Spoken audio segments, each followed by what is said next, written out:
Mains में मैंने देखा है बहुत सारे बच्चों का जीएस में रुकता है, जीएस की वजह से रुकता है क्योंकि वो ज़्यादा टाइम बाकी तीनों सब्जेक्ट को प्रिपेयर करने के लिए लगाते हैं। आप क्या कहते हैं जीएस के लिए क्या होना चाहिए, एक मूल मंत्र?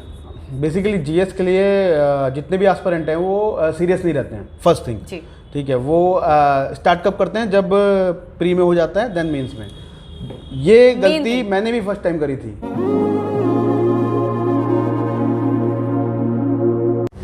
Hello everyone, a very good morning. आज मैं आपसे ऐसे व्यक्ति, ऐसे पर्सन के बारे में बात करने जा रही हूँ जिन्होंने एक शिक्षक रहते हुए, being an teacher and being an aspirant, दोनों चीज को मैनेज करते हुए, स्टडी पॉइंट, पीआर के स्टडी पॉइंट का हिस्सा रहते हुए किस तरह से इस फेज में उन्होंने 7 से भी ज्यादा, इवन 8 गवर्नमेंट सिलेक्शंस लिए हैं। मुझे यकीन है कि आप उनके स्ट्रैटेजीज को जानकर बहुत कुछ सीख पाएंगे उनसे। Thank you Pragati ma'am for such a lovely introduction most welcome and good morning everyone. ये है मिस्टर आकाश भास्कर और इनकी अचीवमेंट्स के बारे में मैंने आपको बताया है कि इन्होंने 8 गवर्नमेंट जॉब सिलेक्शंस ली हैं। वो कौन कौन सी जॉब है मैं आपको बता देती हूँ। सबसे पहले SBI PO, SBI clerk, IBPS PO, IBPS clerk, NABARD assistant, Canara bank, syndicate bank and ESIC SSO. Akash sir, so many congratulations for your great success. Thank you ma'am. इतनी बड़ी लिस्ट आपकी सक्सेस की जो कि हमारे व्यूअर्स ने अभी सुनी। सर कुछ पॉइंट्स बताइए, कुछ की पॉइंट्स जो इतनी बड़ी लिस्ट आपको थमाने में, जो कि आपको मिलने में इस सक्सेस के पीछे। For me personally the key points are hard working, जी, second persistence and third is never giving attitude. Never giving attitude, that is something very important for aspirant who are preparing for government examinations. So sir, इतनी बड़ी list मैंने बच्चे को बताई, मैंने खुद भी सुना है और मैं आपसे बहुत प्रभावित भी हूँ। इतनी thank you ma'am for that. जी वेलकम। बेटरमेंट के लिए ऑफ कोर्स आपको इतनी सारी जॉब मिली है, आप लेते गए होंगे, आगे बढ़ते गए होंगे। सर सबसे पहले तो मैं ये आप हमारे व्यूअर्स को बताइए कि इतनी बड़ी लिस्ट जो आपकी, आप फिलहाल कहाँ कार्यरत है?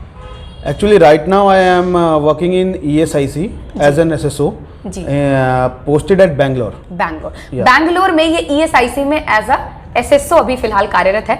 सर एक चीज जो मेरे मन में आई अभी और जो बाकियों के भी मन में आई थी, आई होगी ऑफ कोर्स, वो ये चीज की इतनी बड़ी जो लिस्ट थी, सबसे ऊपर हमने SBI PO की बात की थी।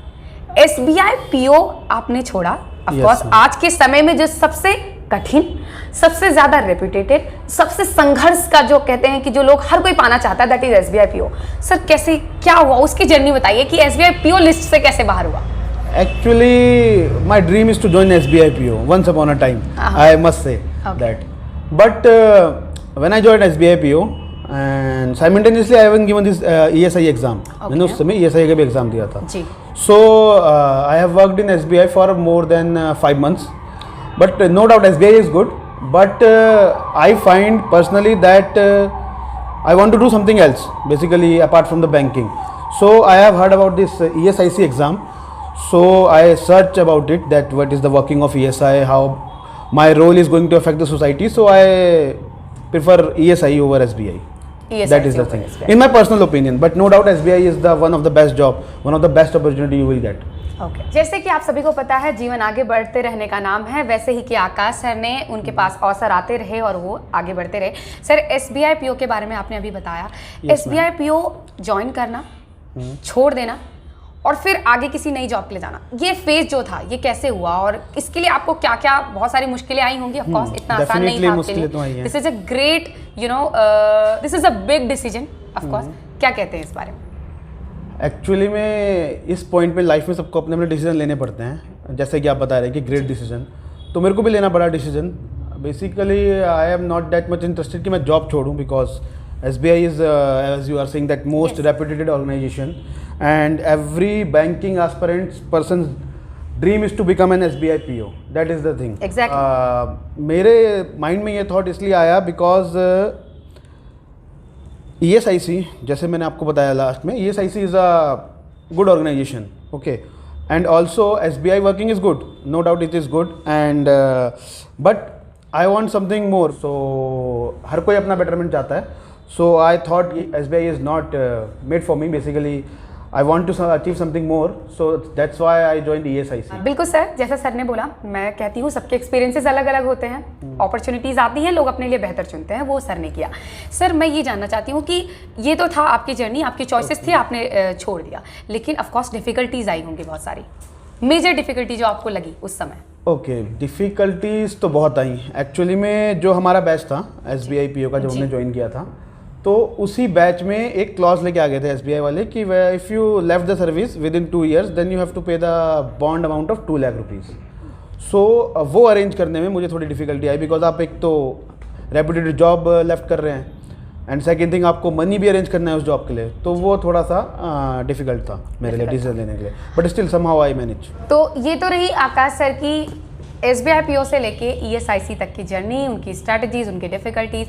सर आपने अभी सुना है रिसेंटली SBI PO के फॉर्म आए हैं। Yes, ma'am. बहुत सारे बच्चे, आप में से बहुत सारे एस्पिरेंट्स SBI में जाना चाहते हैं, SBI के लिए प्रिपेयर करना चाहते हैं, तो मुझे नहीं लगता कि आकाश सर से बेहतर इंसान कोई होगा जो इसके बारे में बता पाएगा, क्योंकि वो इस चीज़ से जा चुके हैं, इसके लिए मेहनत कर चुके हैं, इसके लिए प्रिपेयर कर चुके हैं। सर पहले ही तो मैं आपसे पूछूंगी 2 या 3 चीज़ें बताइए पॉइंट में जो कि आपको लगता है कि SBI मांगता है। बेसिकली मैं ये नहीं बोलूँगा कि SBI मांगता है, कोई भी government exam and that too banking sector और इंश्योरेंस सेक्टर। जी। 2 most of the important thing है आपकी, एक calculation speed first and second आपकी reading speed and I must say comprehension ability. So this 2 thing along with your concept you can crack any exam. Sir आपको क्या लगता है कि SBI even all banking examinations के लिए जो बच्चे प्रिपेयर कर रहे हैं, कुछ ऐसी की पॉइंट्स बताइए जो कि चाहिए ही चाहिए, जिसके बिना शायद क्रैक करना संभव नहीं? हाँ, कुछ की पॉइंट्स बेसिकली जो मैं बोलूँगी की स्किल्स आपको एक्वायर करने होंगे अपने एग्जाम्स में। उनमें से मोस्ट इंपॉर्टेंट है आपका कैलकुलेशन स्पीड। सेकेंड थिंग आपकी verbal ability. Verbal ability means reading ability, that too with comprehension, means you have to comprehend a small passage within a phrase of second. And third and the most important thing is concept. Your concept for any exam should be crystal clear, that too in quant, reasoning, English and all. तो these are basically की points, की skills जो कि आपके अंदर होनी चाहिए किसी भी गवर्नमेंट एग्जामिनेशन की प्रिपरेशन से पहले। तो ये रहे कुछ की स्किल्स जो सर ने बताए, जो कि हर बैंकिंग एग्जामिनेशंस के लिए इंपॉर्टेंट है, जो कि आपके अंदर होने ही चाहिए। सर अब हम बात करते हैं, जैसा कि पैटर्न सबको पता है, प्रिलिमिनरी, मेंस एंड इंटरव्यू। हम आपसे कुछ जानना चाहेंगे जो प्रिलिमिनरी और मेंस को मिलाकर जो स्ट्रैटेजीज आपकी रही हो, हम सब्जेक्ट वाइज बात कर लेते हैं। सबसे पहले सर आपके स्ट्रॉन्गेस्ट सब्जेक्ट बता दीजिए। Strongest subject means English, reasoning और quant. Strongest means reasoning and weakest quant basically. हाँ, ओके। तो उन बच्चों के लिए राहत है जिनकी मैथ्स कमजोर है और वो सोचते हैं कि SBI में मैं नहीं जा सकता सिर्फ गणित की वजह से, तो उनके लिए बहुत इंपॉर्टेंट है देखना, क्योंकि वो सेक्शन वीक होते हुए भी सर ने SBI किया है क्लियर, तो वो ज़्यादा बेहतर आपको बता पाएंगे। सर हम इंग्लिश के बारे में पहले बात करते हैं। Sir English most of the students की शिकायत भी होती है और उनको लगता है इंग्लिश सेक्शन ही ज़्यादातर रुकता है बच्चों का। उसके लिए आप कोई ऐसी स्किल्स या ऐसा क्या आपने किया खुद में, या आपको लगता है कि इसके बगैर इंग्लिश सेक्शन में परफॉर्म कर पाना मुश्किल है? Okay, you can go for word power made easy by Norman Lewis. It's a beautiful book. Every banking aspirant should read it once. Second, your comprehension ability should be strong. So उसके लिए आपको on daily basis you have to read newspapers on daily basis. इससे आपकी 2 skill develop होंगे, like first आपकी reading speed and comprehension speed, second आपकी current affair also simultaneously. जितने भी अभी तक SBI PO में जितने भी सक्सेसफुल कैंडिडेट्स हैं, आप किसी से भी इंग्लिश की जर्नी पूछिए, वो हर कोई आपको यही सजेस्ट करेगा कि आपको न्यूज़पेपर पढ़ने हैं। लेकिन सब बच्चे न्यूज़पेपर पढ़ने से घबराते हैं। आपने भी कहीं ना कहीं से शुरुआत की होगी। हाँ। सर जिनका इंग्लिश बहुत वीक है या जो ये सोचते हैं कि हम पढ़ना शुरू करें तो कैसे करें, तो आपकी क्या स्ट्रेटजीज थी जब आपने स्टार्ट किया न्यूज़पेपर पढ़ना, तो कैसे की? स्टार्ट बेसिकली आपको you not go for directly for Hindu और द इंडियन एक्सप्रेस। आप लाइट स्टार्ट करिए, means times of India, Hindustan times, ऐसे लाइट न्यूज़पेपर से आप पढ़िए। बिकॉज अगर आप पहले ही द हिंदू स्टार्ट कर देंगे सो उसकी जो वोकेबलरी है, उसकी जो रीडिंग कॉम्प्रिहेंशन करने की जो आपकी एबिलिटी है वो उतनी स्ट्रांग नहीं होगी स्टार्टिंग में। सो आपको द हिंदू या इंडियन एक्सप्रेस से स्टार्ट नहीं करना है, आपको TOI या हिंदुस्तान टाइम्स से स्टार्ट करना है और धीरे धीरे ग्रेजुअली आपको अपना लेवल रेस करना है। तो ये इन्होंने बहुत बड़ी बात बोली है। जो बच्चे ये सुनते हैं कि हमें द हिंदू पढ़ना है, वो द हिंदू खरीद लेते हैं, वो उसको पढ़ नहीं पाते, उसको कॉम्प्रिहेंड नहीं कर पाते, क्योंकि वोकैबुलरी का लेवल बहुत हाई होता है, वो उसको अंडरस्टैंड नहीं कर पाते और कुछ दिनों में उनका इंटरेस्ट खत्म हो जाता है। हाँ। तो सर ने बहुत बड़ी बात बोली है कि अगर आप द हिंदू नहीं पढ़ पाते हैं तो आप नॉर्मल न्यूज़पेपर से स्टार्ट कीजिए। ठीक है सर। इसके अलावा सर आप क्या कहते हैं कि आपको क्या लगता है कॉम्प्रिहेंशन पे ज़्यादा जोर देना चाहिए या ग्रामेटिकल पोर्शन पे ज़्यादा? इंग्लिश कैसे, मतलब इंग्लिश क्रैक करने का एक तरीका जिस पे जी। English basically comprehension and grammar both goes in hand basically ना। सो आपको कॉम्प्रिहेंशन आपका तब इम्प्रूव होगा जब आपकी वोकेबुलरी स्ट्रांग होगी एंड आपकी ग्रामेटिकल मिस्टेक तब कम होगी जब आप उसको एक्चुअली में कॉम्प्रिहेंड कर पाएंगे। बेसिकली मेरे केस में क्या था, मेरे केस में ये है कि मेरी ग्रामर इतनी स्ट्रांग नहीं है, बट एक जो आपके दिल से आवाज आती है ना जब आप सॉल्व करते हैं question, that is the best thing. अगर आप जितना रीड करेंगे आपके एक बैक ऑफ द माइंड आ जाएगा कि लाइक अगर मैं ये रीड कर रहा हूँ लाइक ही गोज देयर, तो देयर की जगह अगर कोई और वर्ड में वहाँ पे रिप्लेस करता हूँ तो आपके दिमाग में क्लिक कर लेगा कि like there should not be there, where और something else should be there, like that. Exactly. Okay, so that आपकी जो ग्रामर है वो इम्प्रूव होगी आपकी रीडिंग से ही। बिल्कुल। तो कुल मिला के इनका कहना है कि इंग्लिश सेक्शन का सर, मैं जहाँ तक मैं आपको समझ पाई आप यही कह रहे हैं कि reading newspaper is something very important. उससे वोकैबुलरी स्ट्रांग होगी, उससे आपका कॉम्प्रिहेंड इजीली कर पाएंगे, उससे क्योंकि जब हम न्यूज़पेपर्स पढ़ेंगे ऑफ कोर्स हमारा ग्रामर भी इंप्रूव होगा और धीरे धीरे वो चीज़ें हैबिट में आएंगी और आपके आप जो भी ग्रामेटिकल एरर है वो अपने आप आपके इंप्रूव हो जाएंगे। आपकी हाँ वन मोर थिंग, आपकी वोकेबुलरी भी इंप्रूव होगी उससे, क्योंकि आप डेली बेसिस पे आपको न्यू वर्ड कहीं नहीं मिलेंगे। हाँ। आप कोई भी चीज़ पढ़ लीजिए, लाइक आप कोई बुक स्टार्ट करिए या आप प्रिपरेशन कर रहे हैं तो आप कोई और बुक पढ़ना अफोर्ड नहीं कर सकते बिकॉज आपका सिलेबस इतना वास्ट है। सो बट स्टिल आपको एटलीस्ट एक ऐसी नॉवल या एक ऐसी कोई भी कंटेंट जो आपको लगे कि पढ़ना चाहिए, तो आपको on a daily basis 5 to 10 page एक लाइट रीडिंग करनी चाहिए अपार्ट फ्रॉम द न्यूज़पेपर, अगर आप न्यूज़पेपर नहीं पढ़ते हैं तो। जी जी वो है। ओके सर, ये तो रही हमारी पूरी स्ट्रैटेजी जो इंग्लिश की है बात। आगे हम आपके वीकेस्ट पॉइंट पे ही आते हैं। आपने बोला मैथमेटिक्स जो कि लगभग होती है सभी की। सर मैथ्स का बताइए, मैथ्स के लिए क्या करना चाहिए, पहले तो यही बताइए। क्वांट के लिए बेसिकली आपको सबसे स्ट्रॉन्ग आपकी कैलकुलेशन, जो मैंने आपको पहले ही बताया था। और कैलकुलेशन को स्ट्रॉन्ग कैसे करें? कैलकुलेशन को स्ट्रॉन्ग करने के लिए basically you have to learn you all the square roots, cube roots, table up to 30 and percentage. And the percentage I must say is the mandatory thing while you going for the government jobs. Base basically. You have to convert percentage in fraction within a second of time. That is the thing. Okay. And what I personally read in that section, like R.S. Agarwal for the beginners, for all the beginners out there, मैं उनको recommend करूंगा are S Agarwal आप start करिए। No does not go for this Yadav, Rakesh Yadav. Okay, you start with R S Agarwal, after that go with Rakesh Yadav and if possible go with Arun Sharma quantitative aptitude. Okay, these 3 books and your class notes and most important your class notes and your class notes. तो actually sir आप पढ़ते थे, जो आपके personal notes रहते थे आप पढ़ते भी थे और सर यहाँ पे पढ़ाते भी थे, तो as I have mention earlier. तो सर ये आपने सबसे पहली चीज़ बोली सर ने कैलकुलेशन स्ट्रॉन्ग करने के लिए उन्होंने बोला प्रैक्टिस, और ये 3 बुक्स बताई। इसके अलावा मिसलीनियस का पोर्शन या डीआई का पोर्शन कैसे करें? डीआई का पोर्शन आपका, DI is just an extension of calculation. You have to do calculation very fast, means concept DI will improve only after practice, I must say, because जब मैंने appear हुआ था SBI में, मैं आपको अपना बता देता हूँ, SBI में जब मैं एक्सपीरियंस हुआ था, अपीयर हुआ था, तो बेसिकली फर्स्ट टाइम जब मैं अपीयर हुआ तो नॉर्मल DI आई, वो anyone can do, but after that जब सेकंड टाइम में जो DI आई, जो पर्सन प्रिपेयर कर रहे हैं तो उनको आइडिया होगा, वो आई arithmetic based DI। This is the first time SBI introduces this type of DI। तो वो बच्चों के लिए थोड़ी प्रॉब्लम थी, सारे एस्पिरेंट्स के लिए, हमारे लिए भी थी, बिकॉज ऐसी किसी ने देखी नहीं थी। तो उस टाइम आप गेस करिए कितनी कट ऑफ गई होगी DI की, एक रैंडम गेस हमारे व्यूवर्स के लिए, कोई भी एक रैंडम गेस। मे बी कितने questions? Out of 60 marks. 60 marks. Maybe अगर ये इतना डिफिकल्ट रहा होगा तो maybe 10, maybe. Okay, 10 cut off, there is no cut off, 0 cut off गई थी।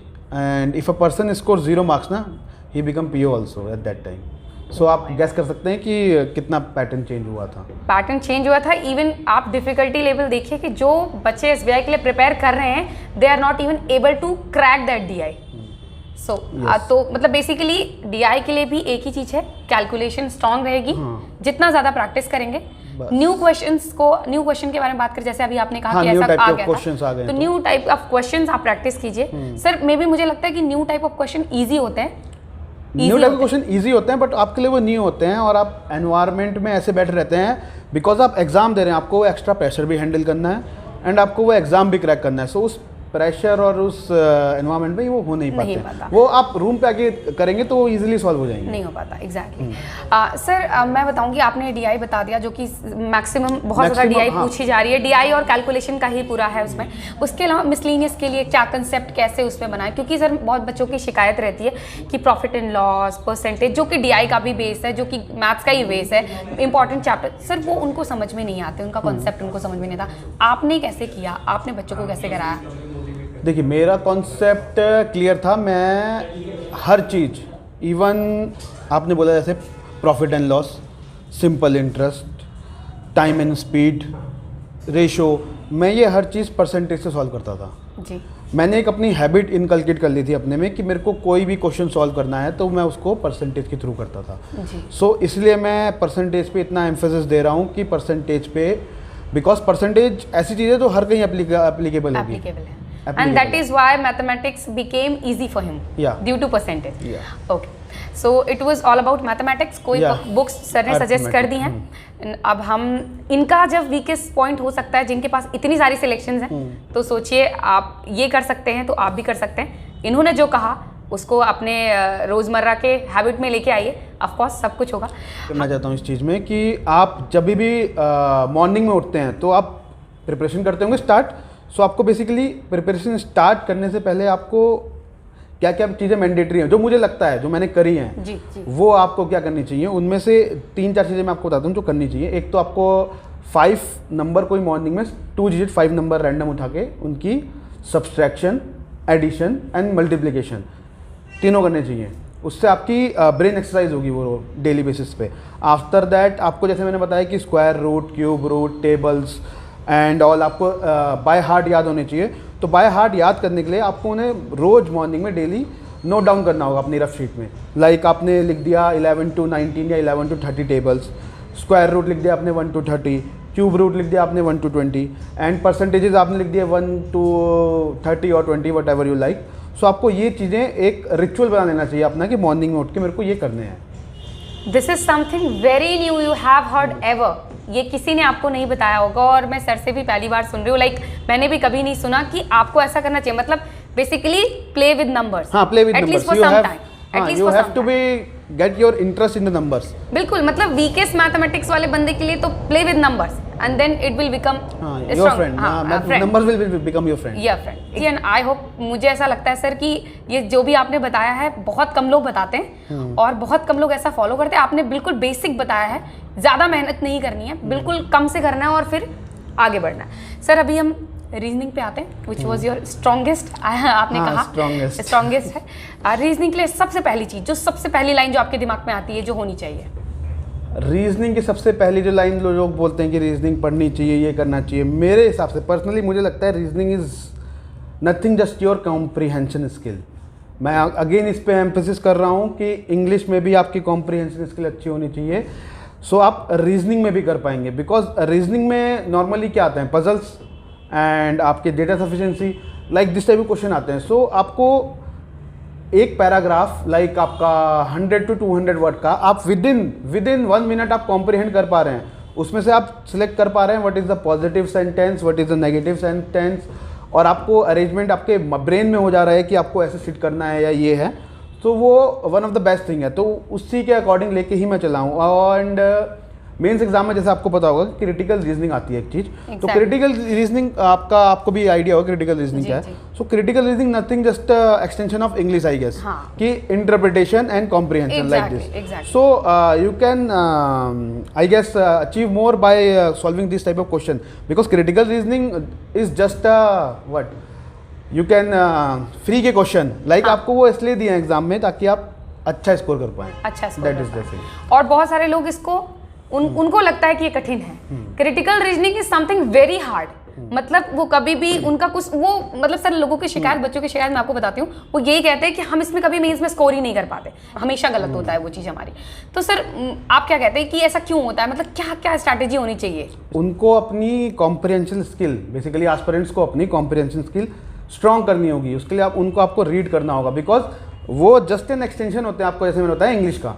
सो आपका नॉर्मली क्वेश्चन क्या आता है आपका कि एक इन्फरेंस दे देंगे, एक उसका स्टेटमेंट दे देंगे और पूछ लेंगे अजम्पशन क्या है। हाँ। सो आपको अगर मैं बोलूँ लाइक आपका कि आपका दांत दर्द हो रहा है, बेसिकली आपका दांत, उसका स्टेटमेंट दे दिया कि आपने चॉकलेट खाई थी, तो अजम्पशन आप क्या ले सकते हैं उसका? जी बेसिकली कि आपने चॉकलेट खाई थी, that's why your tooth is aching, हाँ। That is the thing. इतने सिंपल लॉजिक में तो आप लगा ही सकते हैं कि लगा ही कॉम्प्रिहेंशन स्किल कर सकते हैं। बिल्कुल so I guess this is the one of the best thing कि आप कॉम्प्रिहेंशन स्किल अपनी स्ट्रॉन्ग करें तो क्रिटिकल रीजनिंग आपकी हो जाएगी। रीजनिंग पार्ट में आपकी पजल्स आपके इजीली सॉल्व हो जाएंगी। आफ्टर दैट आपका नंबर सेंस एंड ऑल सब जस्ट एक्सटेंशन है बस इसका। जी। एंड मोस्ट इंपॉर्टेंट सिलॉग्स जो आ रहे हैं आजकल, तो उसके लिए आपको प्रैक्टिस करनी पड़ेगी सिलॉग्स के लिए।